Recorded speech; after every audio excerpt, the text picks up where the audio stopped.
தற்போதைய அண்மை செய்தி. ரெட் அலர்ட் எச்சரிக்கையை தொடர்ந்து கோவை குற்றாலம் அருவி மூடப்பட்டுள்ளது.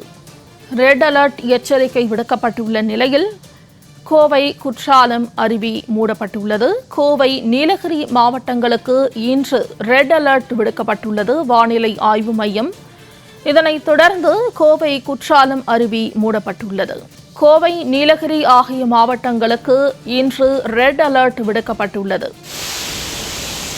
சுற்றுலா பயணிகளின் நலன் கருதி கோவை குற்றாலம் அருவி இன்று மூடப்பட்டுள்ளதாக வனத்துறை தரப்பில் அறிவிப்பு வெளியிடப்பட்டுள்ளது. கோவை குற்றாலம் அருவி மூடப்பட்டுள்ளது. சுற்றுலா பயணிகளின் நலன் கருதி கோவை குற்றால அருவி மூடப்பட்டுள்ளதாக வனத்துறை தெரிவித்துள்ளது. கூடுதல் விவரங்களை செய்தியாளர் காளிதாஸ் வழங்க கேட்கலாம். காளிதாஸ், கோவை குற்றாலம் அருவி மூடப்பட்டுள்ளது. ரெட் அலர்ட் எச்சரிக்கையை தொடர்ந்து கூடுதல் விவரங்கள். வணக்கம் மோனிகா. கோவை குற்றாலம் அருவி ரெட் அலர்ட் காரணமாக இன்று மூடப்பட்டுள்ளதாக வனத்துறையினர் தெரிவித்துள்ளனர். கோவை மற்றும் நீலகிரி மாவட்டத்திற்கு 2 நாட்களுக்கு ரெட் அலர்ட் விடுக்கப்பட்டுள்ளது.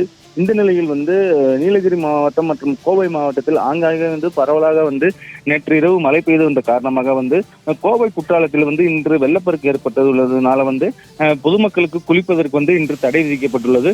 மேலும் தற்பொழுது கோவை குற்றால அருவியில் வெள்ளப்பெருக்கு ஏற்பட்டுள்ளது காரணமாக பொதுமக்கள் மற்றும் சுற்றுலா பயணிகள் யாரும் அனுமதி இல்லை என்று வனத்துறையினர் அதிகாரப்பூர்வமாக தெரிவித்துள்ளனர். மேலும் பொதுமக்கள் நலன் கருதியும் அங்கு வெள்ள நீர் அபகரித்து ஓடுவதனால இந்த அறிவிப்பானது வெளியிடப்பட்டுள்ளது.